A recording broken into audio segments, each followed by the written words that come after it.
Hello everyone, welcome back to our channel Easy Guide, and today we are going to talk about how you can safely transfer money through your Capitec app. So at first, you need to sign in to your Capitec mobile app, and then you have to enter your account number, your PIN, and verify your identity.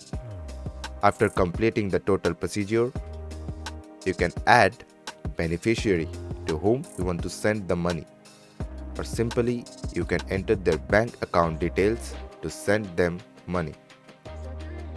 So after adding the beneficiary successfully, you can send them any amount of money you want, and the amount of money will be deducted through your Capitec bank account. So this was that simple. So if you liked the video, please don't forget to subscribe and press the bell icon. See you in the next video.